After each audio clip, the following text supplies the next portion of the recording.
Welcome aboard Tristan and Tommy's Runaway Railway. For your safety, please remain seated and enjoy the show.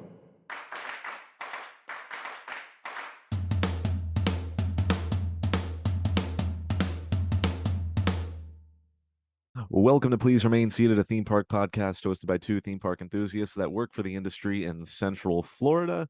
Today we got some upsetting, potentially hopeful news coming out of Cedar Point in regards to Top Thrill Dragster. There was an unfortunate incident over at Six Flags Great Adventure. More bad news out of Six Flags with El Toro, one of their biggest rides. Busch Gardens announced officially a new coaster for next year. And right now, D23 is going on. As of this morning of recording, it's only just started, so we might not have too many updates to discuss in this episode, but there'll probably be more D23 updates like literally right after we record this, probably. And for our next episode, we'll discuss more. This week, I'm going to be reviewing Six Flags Great Adventure. So, despite the sad news out of that park, I do have a nice review of the park to give. And Tristan has a lovely TRISTory. How you doing, Tristan? I'm doing pretty good, Tommy. How are you doing? I'm doing good. Yes, sorry if I sound a little tired. I was at Halloween Horror Nights last night, and it's a good time. I got myself a frequent fear pass this year, and I'm very happy that I did that. So I get to, kind of sporadically go and enjoy it slowly as I can instead of only having one night to not even get to do everything normally. So, And I'm sleepy because I just woke up from a nap.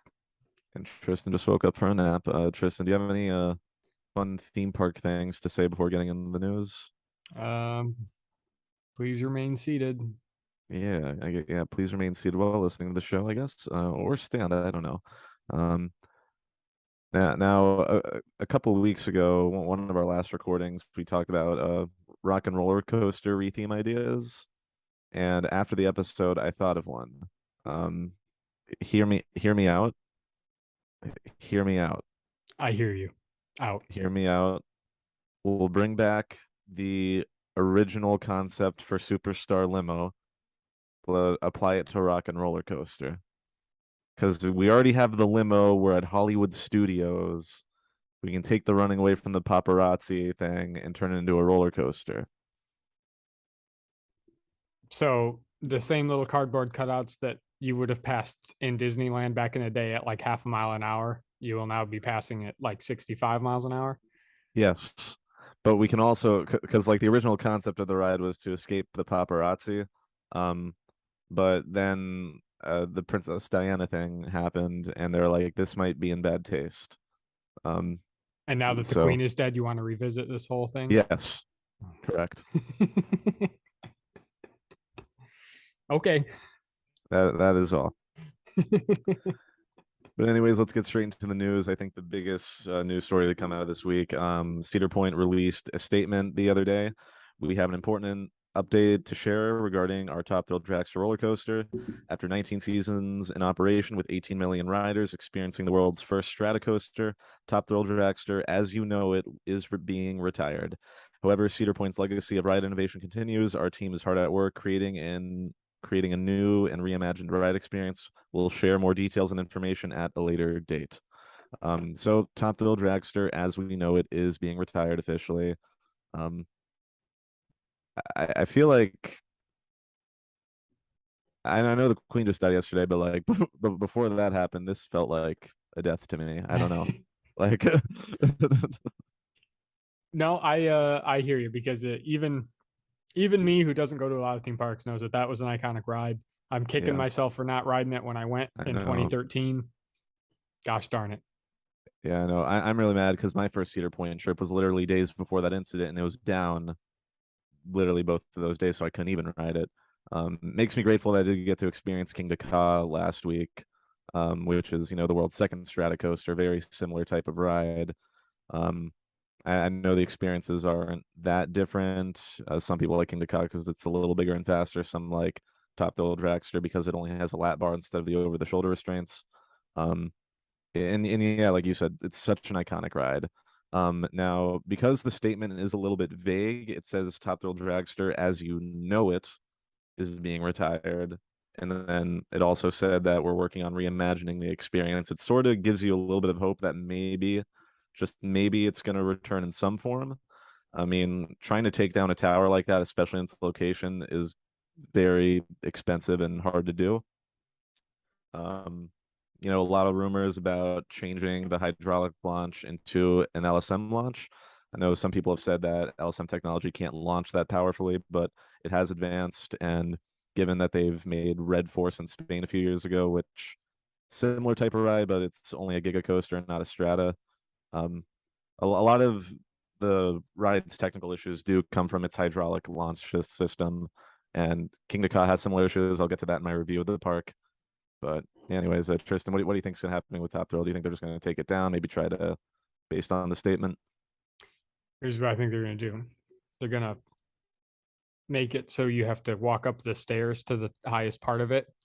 And that's when you get in the roller coaster. And then they just push you down and then you get off.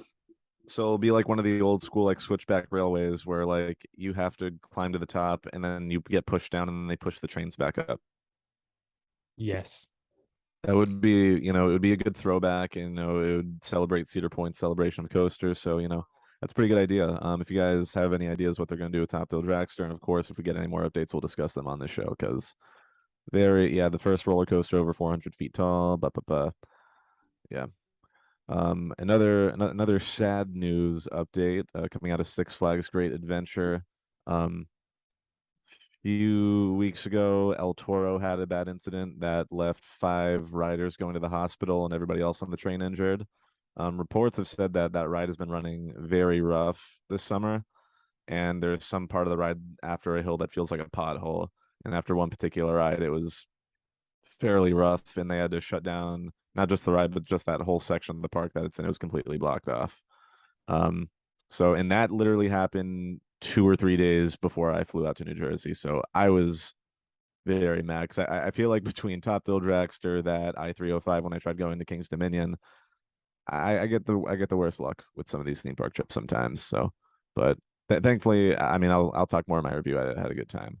Tristan, what do you think about El Toro? Do you have any thoughts about it? If that was a Taco Bell menu item, I would certainly eat it. That is, yeah, that would be pretty cool. It is one of the most popular rides there, but uh, I think they're going to be trying to work on getting that back up, hopefully for next season. I mean, this is the second season in a row it had an incident. Like in 2021, there was a slight derailment. Thankfully, no one got injured from that, and now we have this thing. And this is one of their best rides. So Six Flags, please take care of it so I can eventually ride it. Too many good rides. Um, in other exciting news, over at Busch Gardens Williamsburg, they're going to be opening up a new roller coaster next year called DarKoaster, Escape the Storm, and it's DAR capital K Oster, kind of a play on of it's the ride's taking place inside the old Dark Castle Dark Ride building, so kind of plays homage to that. They're calling it, for marketing purposes, the first fully indoor straddle coaster. The trains are going to be themed to like snowmobile, snow bikes. So I think like the riding experience will be similar to a ride called Wave Breaker, I think, at one of the Sea Worlds, and maybe even like Tron, but it's going to be fully indoors. It's going to have 4 launches, a top speed of 36 miles per hour, and 2,600 feet of track. And inside that building, hopefully, there's going to be some good theming. Should be a very solid family coaster that would be worthy of Disney potentially. Tristan, what do you think about DarKoaster Escape the Storm? Yeah, I mean, I drive around Florida every day, and it seems like I'm riding a dark roller coaster trying to escape a storm. So We uh, have had some stormy days lately. we had a Gotta lot of say. stormy days lately. So I would actually dare to say that whatever roller coaster this is less thrilling than driving on Florida highways. Probably more fun, I'd hope, though. Oh yeah, yeah. Definitely more fun. Um, and also, Busch Gardens just opened a coaster this year, Pantheon. They're opening this next year, and then the year after that, they haven't released any official details, but they got approved for a 220 height permit for a ride that many speculate is going to be another roller coaster. Nothing official happening, but they're just on a roll opening rides over there, coming a big coaster hub over there. I mean, they already had really good rides, but now they're just kind of adding on to it. So good for that park in Virginia. It might be worth a trip back there whenever I get to go. Um, and also in our last news little update, we have D23 happening right now. As of this morning, that of us recording this, I don't think anything major has come out of it. They have shown a model of Tiana's Bayou Adventure, which looks really nice. They said there's going to be like new animatronics, including Princess Tiana, of course, some new characters. Um, Now, I also heard that in the model that they showed at D23, that's going to be the Disneyland version. The Disney World version is supposedly going to have like a boat at the top that you may have seen in some of the artwork. Um, so, I guess it'll look slightly different. Tristan, what do you think about Tiana's Bayou Adventure? First thing I noticed in the model was that water tower. Did you notice that water tower that's I plopped did, down? yes. It's a like Tiana's food Yeah. place. And here's my theory about the only reason why they're putting that water tower in is because everyone's going to look at the shape of that mountain and say, that's Splash Mountain. Like, but so I think they have to put a new landmark in the facade of the ride, like the mountain, so people look at it and say, "Oh, that must not be Splash Mountain anymore." It says Tiana's Food, because like everybody knows Splash Mountain by what it looks like. So that's my Yeah. theory as to why there's a water tower in it. And then if what you're saying is correct about the boat being on the Disney World version, then that's essentially probably going to serve a similar purpose, telling people this isn't Splash Mountain anymore. Yeah, for sure. Yeah, that's literally the only thing that I wish was different about the Tiana update is that they still kept Splash Mountain in the name somehow. Um, but I mean, the new theming they're going to do is going to be really, really great. Um, they also revealed that the Moana walkthrough attraction is going to have a 16-foot tall Tafiti statue.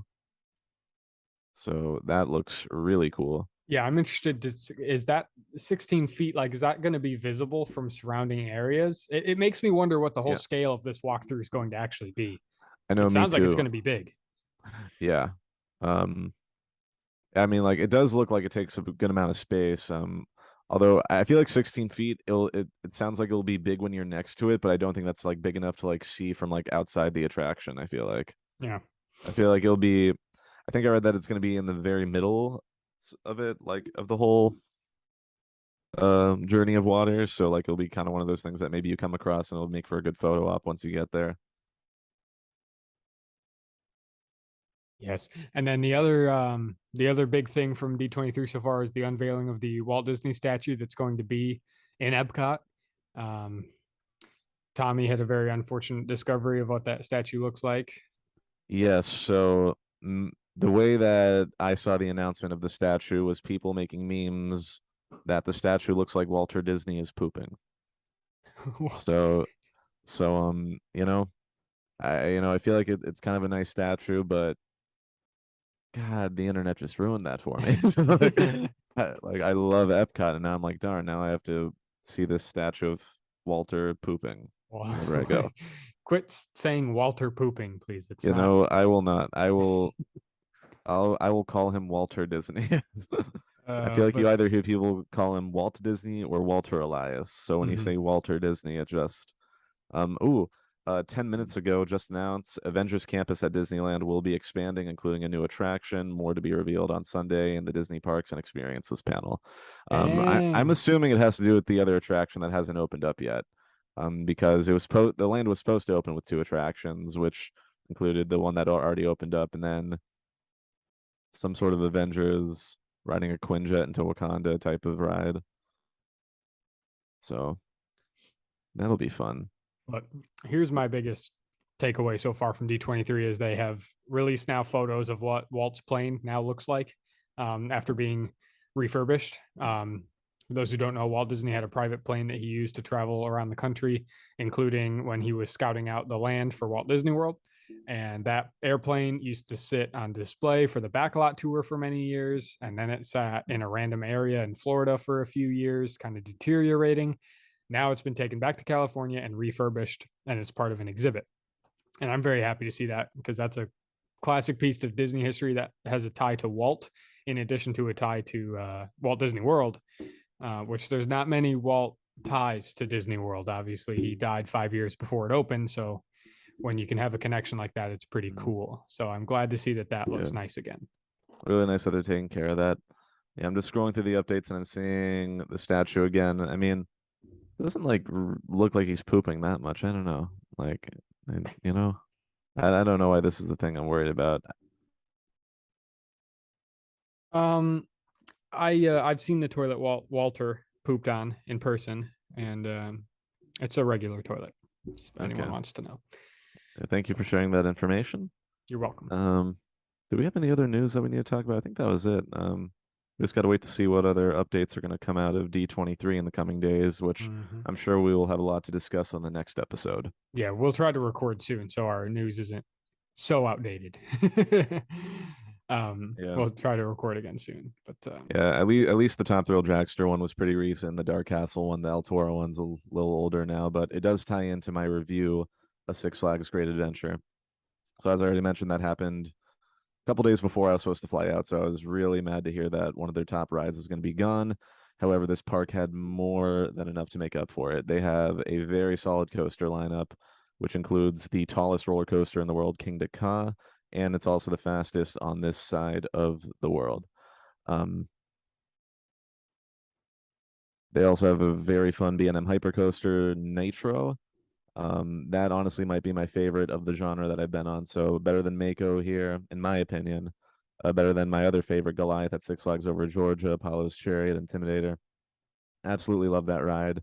There was also a ride there that surprised me called Medusa. It was a B&M floorless coaster.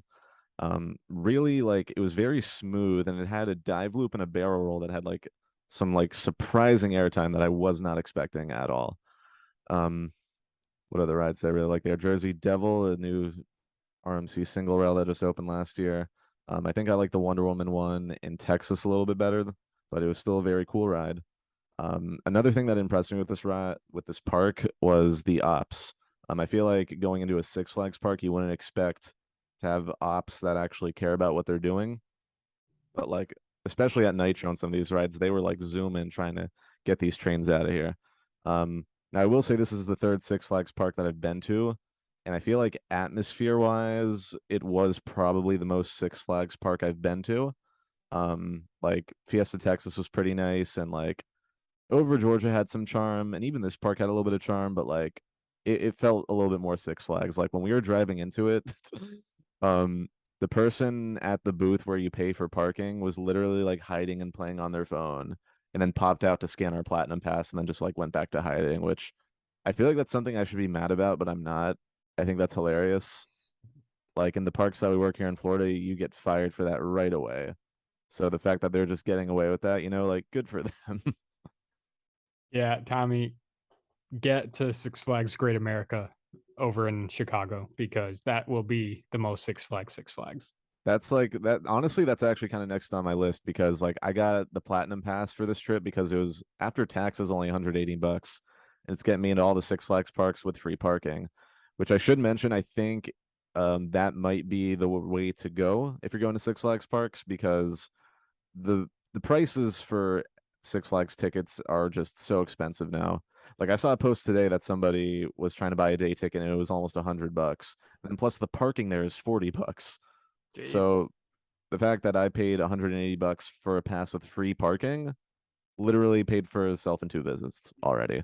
Mm. Um, and if I plan on using it a little bit more, that's going to help me out a bit. Um, and speaking of paying, this might be a con for some people. It didn't really bother me, but for King to Con Jersey Devil, they don't allow you to take phones or anything into the station. They need to be put in a locker or with a party that isn't riding. So if you don't have somebody in your party that doesn't want to ride it, those are kind of upcharge attractions. Um, Now, for me, I do not mind paying for lockers. I always pay for them if I go to these parks because I don't want anything happening to my items. I don't want them getting lost on the ride. I don't want them getting stolen in the station. So this does not bother me. It was $10 to move a locker throughout the park for the day, which isn't too bad because they do have a lot of big rides there. Of course, King Ka, Nitro, Jersey Devil, a few other rides I haven't mentioned yet. Like they have a Superman Ultimate Flight, which is a flying coaster similar to Manta here in Orlando, a little smaller than that, but but it still has a pretzel loop that's just as forceful. Um, my least favorite rides in this park were probably Green Lantern, a B&M stand-up. I hate those coasters. I always go into them thinking maybe I'll like it this time, And after the first drop and loop, I thought, maybe this won't be so bad, but then proceeded to bang my head around. Hate that ride. And then they also had an SNS free spin Joker, which the other two I've been on I really liked. But this one did feel a little bit rougher. And then also the person that I was with had never been on one of those rides, and something about the restraints and experience kind of gave my friend a little bit of a reaction they weren't expecting. We had to actually cool down from it. And our cool down coaster after that was Harley Quinn Crazy Train, which was a kiddie coaster that looped its route twice, and it was actually very fun and smooth. I really appreciated it. Maybe almost as much as Daddy Pig's coaster. It was very nice. And then they had two indoor coasters I didn't know about.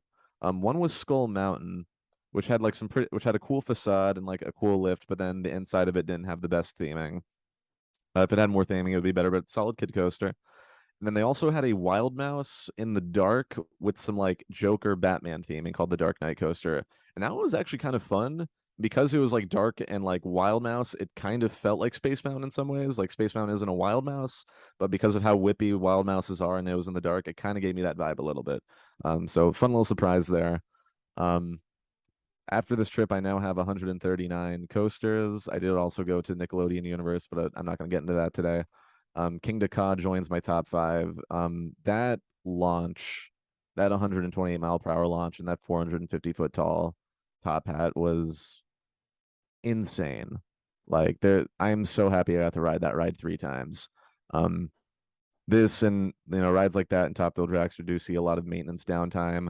The hydraulic launch and the components of the ride cause it to have a lot of technical issues. And because of the height of the structure, it is prone to weather downtimes with wind and that type of thing. But thankfully, we were able to get 3 rides on it, and absolutely love that ride. So if anyone's looking for a good theme park to go to, I highly recommend Great Adventure. The only other con I'll give this park is the layout of the park is a bit tedious. It's like when you walk down the main strip, there's like 2 halves of the park, and there's like a lot of dead ends. So there's like a lot of walking. The 2 big rides I didn't get to do, obviously El Toro. It sucked that wasn't down, but I still had an amazing trip despite that. Low crowds, everything was a walk on. It was great. And then I also didn't do the Zumanjaro drop tower, which is the 400-foot tall drop tower that's underneath the King Ka top hat. I will say one of my rides that I got on it, like our drop, like synced up with the Zumanjaro drop tower, and that was really cool. The friend that I was with wasn't interested in doing the drop tower, and they wouldn't have minded if I did it myself, but I was like, I'll probably save it for next time. I'm sure I would have had a fun time on it. I'm not super passionate about drop towers, but I'll probably get to it at some point. And that was my very disorganized thoughts on this very fun Six Flags park. Since I have the Platinum Pass, I'll be trying to make my way out to other parks, such as Tristan's home park. Tristan, do you think you're going to go out to Great Adventure at some point? That's in New Jersey. Yep. There are 2 states, Tommy. There are 2 states that I will do my darndest to avoid. Do you know what they are? I want to say they're Ohio and New Jersey. You're correct. But hear me out. Hear me out. Roller coasters. Now maybe. I mean, I don't know. Totally possible. Yep. I mean, New Jersey has the tallest in the world and fastest on this side of the world. I hate that freaking Formula Rosa taking the speed record. I can't just say it's the tallest and fastest in the world anymore. And Formula Rosa only uses the speed on the launch. The rest of the ride is a regular coaster. That ride cheated. I don't appreciate it. But also at the Nickelodeon universe, they have the steepest roller coaster in the world, which I didn't realize was a thing until after the trip. The drop is like 100 something feet, and the drop is 121.5 degrees steep. Oh, so that's pretty. It's stupid, and I loved it. Like that ride was like very wacky with its inversions too. A very cool ride. I said I wasn't going to talk about that park much, but now I am. Well, speaking of really, really thrilling rides, that Dark Knight coaster you were talking about, the Wild Mouse, I'm pretty sure everything you just described is exactly like the Dark Knight coaster that's at Six Flags Great America right outside Chicago. It's like the same thing. It's indoors, totally in the dark. It's like Joker everywhere, like ha ha ha is written everywhere. And it's probably the same thing. It's a pretty fun thing. Yeah, and I was surprised by that level of theming at a Six Flags park. I know I said this was the most Six Flags feeling park, but like, I mean, some of the rides did have some decent theming and atmosphere. That was one of the things I loved about King Ka. Like the queue in the station just had like such a good vibe. Like you're in for something special. Like I know the ride has a lot of downtime, but like when you get to ride it, mm, it's Mm, different. very good. Very good. Anything else you want to say about your Six Flags Great Adventure? Just I'm very glad that I got to go on King Ka with, especially with Top Thrill Dragster retiring. Because it's a similar type of ride. I fear one day something similar could happen with that ride where they might have to retire it in some way, especially at a Six Flags park where sometimes maintenance isn't as good. Um, but no, very special ride. If you have the chance to ride it, please do. Very good. Right? Yes. Yeah. I also will say with Nitro, I kind of skimmed over it. Compared to other B&M hypers I've been on, it had like an interesting kind of layout. I mean, like it had its airtime hills like those rides normally do, but it also had this one helix that actually made my friend gray out, which you don't usually have that type of element on that kind of ride. That ride's usually just focused on the airtime hills and speed. Um, and also from the very top of the 220-foot tall lift hill, there's a beautiful view of like forests and lakes out in the distance, some natural scenery, which I think enhances that ride for me. Um, but yeah, Hmm. I need to organize my reviews better. Sometimes I do, but this time we're just chilling. Well, let's launch at 128 miles an hour into my theme park Tristory.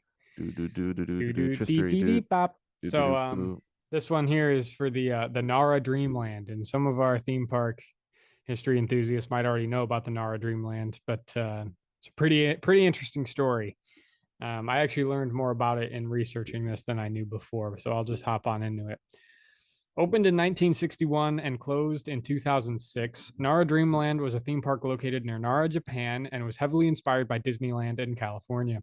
Its creator, we're going to try this one, Kunizo Matsuo, visited Disneyland shortly after its opening and even approached Walt Disney about opening a park in Japan. His interest was caused by an increase in popularity of American culture following World War II. Wed Enterprises, now known as Walt Disney Imagineering, worked with Matsuo during construction. The park ended up looking nearly identical to Disneyland, despite Matsuo abandoning his original idea and continuing the development of the park without Wed Enterprises. The entrance of the park is a train station identical to Disneyland's, with Sleeping Beauty Castle at the end of Main Street, USA. It also has a Matterhorn bobsleds ride, an Autopia style ride, and a monorail. Other attractions included a coaster based off of the Cyclone at Coney Island, a double corkscrew coaster by Aero Development, and a shooting dark ride and a kids coaster. The park peaked with an annual attendance of 1.7 million people, but Tokyo Disneyland opened in 1983, which marked the beginning of a decline in attendance for Nara Dreamland. Dreamland's attendance plummeted even lower in 2001 when Tokyo Disney Sea and Universal Studios Japan opened. And in 2006, the park closed permanently. It sat abandoned for 10 years before being demolished in 2016. My favorite part of the Nara Dreamland is that they had their own mascots there named Ranchan and Dorichan, which were two children dressed as bearskin guards. Love that.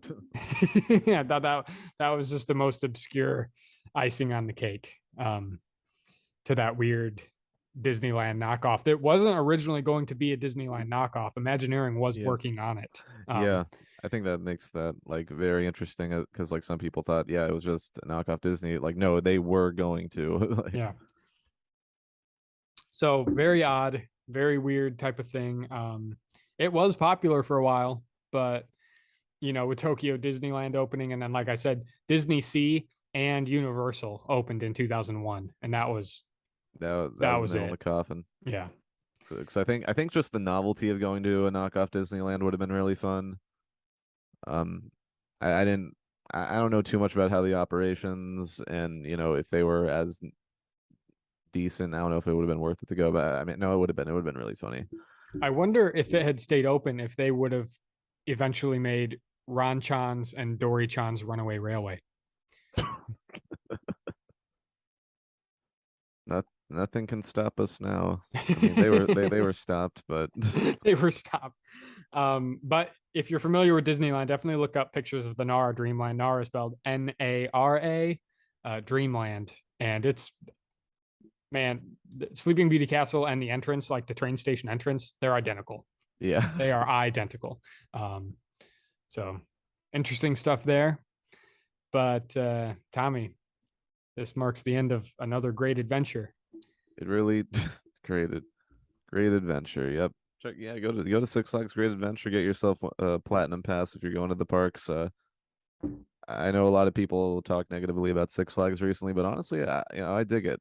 I think maybe because nobody's going to the parks anymore, and I just will spend whatever money I can. But anyways, thank you guys for listening to this episode of Please Remain Seated. Of course, we'll be talking about more of the D23 updates in our next episode.